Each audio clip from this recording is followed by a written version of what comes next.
오늘은 우리가 흔히 생각하는 돈에 대해 조금 다른 시각에서 이야기해보려 해요. 많은 사람들은 돈이 많으면 마음이 편해지고 모든 문제가 해결될 거라고 믿죠. 하지만 사실 돈만으로는 채울 수 없는 빈자리가 있답니다. 돈은 우리의 삶을 편하게 해줄 수 있지만 진정한 행복이나 마음의 평화는 그것만으로는 얻을 수 없다는 사실을 알게 될 때가 있어요. 이번 영상에서는 돈은 있지만 마음이 가난한 사람들에 대한 이야기를 나눠보려고 해요. 돈이 많아도 마음은 여전히 공허하고 관계는 얕고 진정한 행복을 찾기 어려운 사람들이 겪는 갈등과 그 해결 방법에 대해서 다룰 거예요. 여러분도 혹시 그런 경험이 있으셨나요?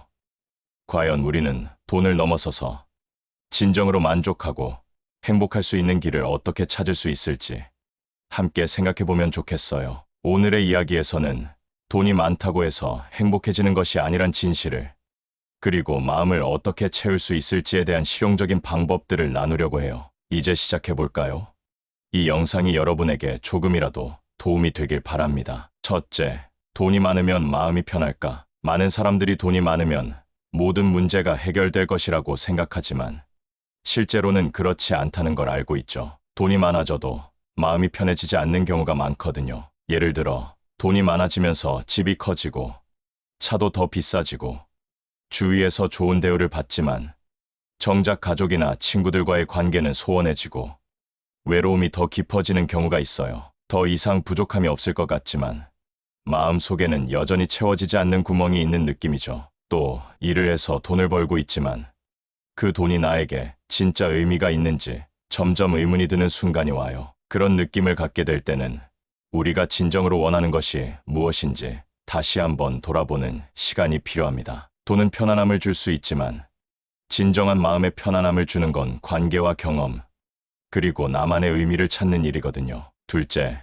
사람은 결국 마음을 나누는 관계에서 행복을 찾는다. 돈이 많다고 해서 우리가 다른 사람과의 관계에서 진정한 행복을 느낄 수 있는 건 아니에요. 진짜 행복은 결국 마음을 나누는 데서 나오기 때문이죠. 예를 들어 친구가 힘들어할 때 함께 시간을 보내주고 내가 고생할 때 누군가가 내 곁에 있어주는 것, 이런 간단한 행동에서 진정한 행복이 오거든요. 하지만 돈이 많아지면 오히려 그런 관계를 만들기 어려워지기도 해요. 예를 들어 이제는 내가 대접하는 사람도 많고 나에게 도움을 주겠다는 사람들도 많지만 그런 관계들이 정말 진심에서 우러나오는 건지 의문이 드는 순간이 오죠. 결국 사람은 서로의 마음을 주고받는 관계에서 진정한 행복을 찾고 돈은 그저 수단일 뿐이라는 걸 깨닫게 돼요. 셋째, 돈보다 중요한 것은 내 마음을 돌보는 일. 돈은 우리의 삶에서 중요한 부분을 차지하지만 결국 그보다 더 중요한 건 내 마음을 돌보는 일이에요. 예를 들어 바쁜 일정을 쫓아가다 보면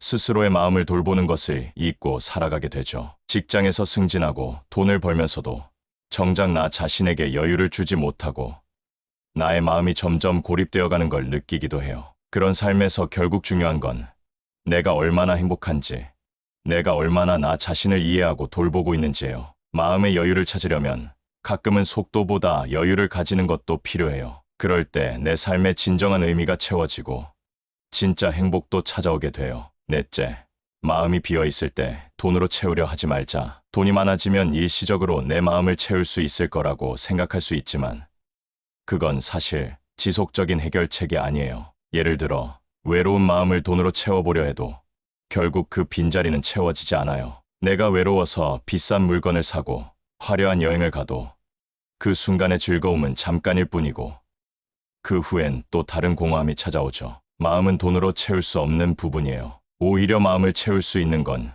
진솔한 대화와 관계, 그리고 나만의 시간일 때 더 큰 위안을 얻을 수 있어요. 그럴 때 비로소 우리는 진짜 만족감을 느끼고 돈에 의존하지 않게 되죠. 다섯째, 마음을 쓸 사람이 없을 때 오는 허무함. 돈이 많아지면 남들에게 베풀기도 더 쉬워질 줄 알았는데 정작 마음을 나누고 싶은 사람이 없을 때 그 돈의 의미가 얼마나 허무하게 느껴지는지 아시나요? 예를 들어 좋은 식사를 대접하고 싶은 사람이 떠올라야 예약을 잡을 텐데 문득 생각해보니 연락하고 싶은 사람이 아무도 없다는 사실을 깨닫는 순간 마음이 텅 비어버리고요. 자식에게 뭔가 사주고 싶어도 그냥 돈으로 줘라는 말 한마디에 함께 고르던 시간이 그리워질 때 마음을 주는 방법이 점점 줄어드는 걸 느껴요. 또는 예전에 함께 웃고 떠들던 친구들이 하나둘씩 연락이 끊기고 생일에도 조용한 핸드폰을 바라보며 마음의 허전함을 느끼는 순간 돈이 있어도 마음은 점점 외로워지죠. 마음은 결국 마음으로만 채워지는 거라. 내가 마음을 쓸 수 있는 사람, 그리고 그 사람이 내 마음을 고스란히 받아줄 수 있는 관계가 정말 중요해요. 마음을 쓸 곳이 없다고 느껴질 땐 오히려 내가 먼저 따뜻한 인사 한마디 건네보는 용기를 내는 게 관계의 시작일 수 있습니다. 여섯째, 돈이 많을수록 깊어지는 불안. 아이러니하게도 돈이 많아질수록 사람들은 더 불안해지는 경향이 있어요. 잃을 게 많아졌다는 생각에 매일 마음이 조마조마해지는 거죠. 예를 들어 계좌에 돈이 많아졌는데도 하루에도 몇 번씩 잔고를 확인하고 혹시 누가 해킹하지 않았을까 걱정하는 사람들도 있고요. 투자에 성공해서 수익이 생겼지만 이제는 그 수익을 지키기 위해 밤마다 경제 뉴스에 집착하는 삶이 되기도 해요. 아니면 누가 내 돈을 노리는 건 아닐까 하는 생각에 인간관계를 경계하게 되고 결국 사람들과의 신뢰도 서서히 무너져버리는 경우도 있죠. 돈은 안전을 위한 수단이어야 하는데 오히려 불안의 근원이 되어버리면 삶 전체가 초조해져요. 그럴 땐 돈을 지키는 것보다 마음의 평온을 지키는 게 더 중요한 문제라는 걸 깨닫고 신뢰할 수 있는 사람들과의 관계에 집중하면서 불안을 내려놓는 연습을 하는 게 필요해요. 일곱째, 진심 없는 관계에 지칠 때 돈이 많아지면 주변에 사람이 많아질 수도 있지만 그 중에 진짜 내 마음을 봐주는 사람이 누군지는 오히려 더 분간하기 어려워질 때가 많아요.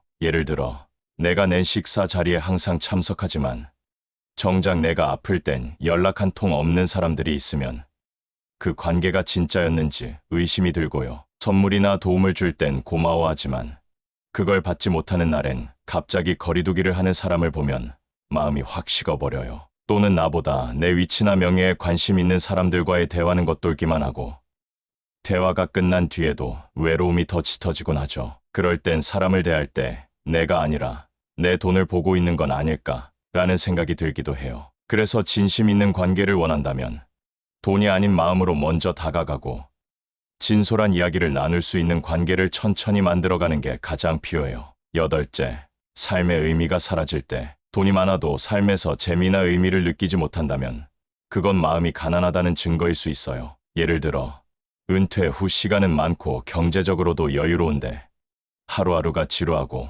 목적 없이 흘러가는 기분이 든다면 그건 의미가 빠진 삶의 공허함이고요. 아무리 맛있는 걸 먹어도 입맛이 없고 아무리 예쁜 풍경을 봐도 감동이 없다면 마음이 뭔가를 놓치고 있다는 신호일 수 있어요. 또는 여행을 다녀와도 기억에 남는 건 사진뿐이고 마음에는 아무것도 남지 않는 느낌이 드는 경우도 있어요. 삶은 결국 돈으로 채워지는 게 아니라 경험과 의미로 풍요로워지는 거니까요. 무언가를 배우거나 누군가를 도우면서 생기는 보람이야말로 마음을 가장 깊고 따뜻하게 채워주는 일이에요. 아홉째, 나 자신을 잃어버린 느낌. 돈이 많아질수록 내가 나를 어떻게 보고 있는지가 중요해지는데 자칫하면 돈이 나의 기준이 되어버려서 진짜 나를 잃어버릴 수 있어요. 예를 들어 어릴 적 꿈이나 내가 좋아했던 것들은 다 있고 이제는 얼마를 벌었느냐가 나를 평가하는 기준이 되어버릴 때 마음속 허탈함이 커지고요. 다른 사람과의 비교에서 항상 이겨야 한다는 강박에 시달리면서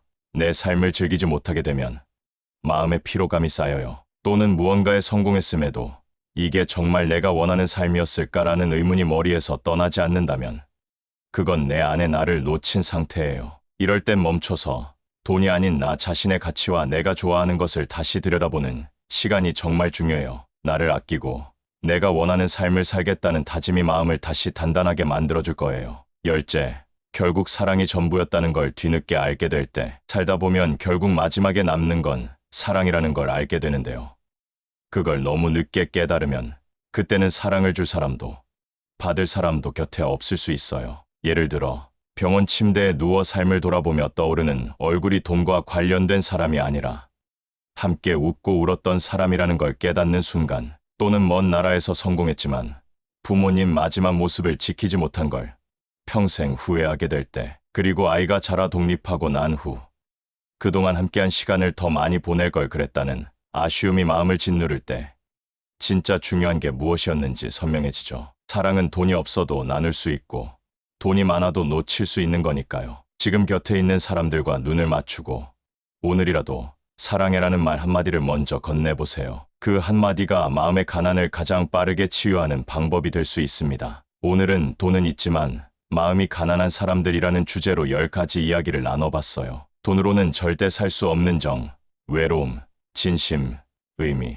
사랑, 이 모든 것들이 결국 마음의 풍요를 만드는 진짜 자산이라는 걸 다시금 느끼게 되셨을 거예요. 우리가 추구해야 할 건 단지 재산이 아니라 그 속에 담긴 따뜻한 관계와 진정성, 그리고 나 자신에 대한 이해와 사랑이라는 거요. 오늘 이 이야기가 여러분의 하루에 조금이라도 위로가 되고 마음 한켠을 따뜻하게 채워줄 수 있었으면 좋겠어요. 구독, 좋아요, 알림 설정 잊지 마시고요. 오늘 영상도 함께 해주셔서 감사합니다. 참고로 노우지의 채널에 멤버십 기능이 생겼어요. 관심 있으신 분들은 가입 버튼을 눌러보시면 자세한 내용을 확인하실 수 있습니다. 앞으로도 좋은 이야기로 찾아뵐게요. 건강하고 평온한 하루 되세요.